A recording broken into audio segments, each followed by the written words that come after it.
সমুদ্র সৈকত মানেই কি কেবল মাইলের পর মাইল ধুধু বালুচর? উত্তরটা না।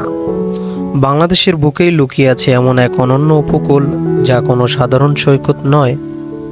চট্টগ্রাম সীতাকুণ্ডের গুলিয়াখালী সৈকত, যাকে এক নজরে দেখলে মনে হবে সমুদ্রের বুকে জেগে ওঠা কোনো এক ভিন্ন গ্রহের সবুজ উপত্যকা। কিন্তু কেন এই সৈকত বাকি সব জায়গা থেকে আলাদা? এর আসল রহস্য লুকিয়ে আছে এর ভৌগোলিক গঠনে।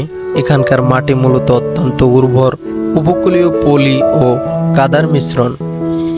এই বিশেষ মাটির গুণেই এখানে জন্মায় নোনা জল, সহনশীল ছোট ছোট ঘাস, যা পুরো তটরেখাকে রূপ দিয়েছে এক সবুজ গালিচায়। তবে সবচেয়ে বড় বিস্ময় হলো এখানকার আঁকাবাঁকা নালাগুলো। এটি মানুষের তৈরি নয়, দিনে দুইবার আসা জোয়ার আর ভাটার শক্তিশালী জলস্রোতের কারণে এখানকার নরম মাটি প্রাকৃতিকভাবে ক্ষয়প্রাপ্ত হয়েছে। এই ক্ষয় প্রক্রিয়ার ফলেই সৃষ্টি হয়েছে এমন অদ্ভুত খাসকাটা ভূমিরূপ।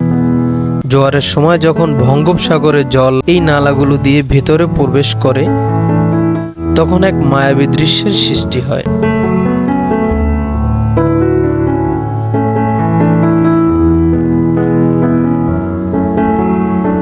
সবুজ মাঠের ঠিক পাশে দাঁড়িয়েই আছে সোনাচোখা বন, যা একটি অনন্য জলমগ্ন ম্যানগ্রোভ বন। কেওড়া আর বাইন গাছের এই জঙ্গল জোয়ারের মাঝে অর্ধেক পানিতে ডুবে যায়। ভৌগোলিক দিক থেকে এর অবস্থান আরও চমৎকার।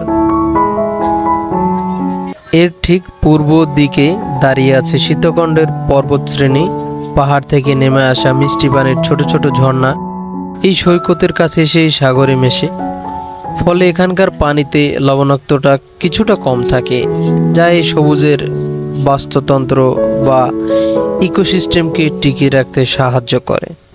গুলিয়াখালী কেবল ছবি তোলার আকর্ষণীয় জায়গা নয়, এটি প্রকৃতির এক জীবন্ত ভূতাত্ত্বিক গবেষণাগার। তবে জোয়ার ভাটার সময় না জেনে এখানে নামা বিপজ্জনক হতে পারে। একই সাথে মানুষের ফেলা প্লাস্টিক বর্জ্যের কারণে আজ এই গ্রিন কার্পেট হুমকির মুখে। প্রকৃতির এই কোটি বছরের সৃষ্টিকে বাঁচিয়ে রাখার দায়িত্ব আমাদের সবার। মাত্র 10 থেকে 20 মিনিটের এই সিএনজি জার্নিতে আপনি সীতাকুণ্ডের চিরচেনা ব্যস্ততা পেরিয়ে পৌঁছে যাবেন একদম প্রকৃতির কাছাকাছি। এই প্রাকৃতিক বিস্ময় স্বচক্ষে দেখতে চাইলে আপনাকে প্রথমে আসতে হবে সীতাকুণ্ড বাজারে। ঢাকা এবং চট্টগ্রাম থেকে বাসে এসে সীতাকুণ্ড বাস স্ট্যান্ড অথবা ওভারব্রিজের নিচে নামলেই দেখা মিলবে সারিবদ্ধ সিএনজি অটোরিকশার। সেখান থেকে মাত্র 5 কিলোমিটার পশ্চিমে এই সৈকত। লোকাল সিএনজিতে করে গুলিয়াখালীতে সৈকতের বেড়িবাঁধ পর্যন্ত যেতে জনপ্রতি ভাড়া পড়তে পারে 30 থেকে 40 টাকা। আর আপনি যদি পুরো সিএনজি রিজার্ভ করে নিতে চান, তবে ভাড়া লাগবে 150 থেকে 300 টাকার মতো।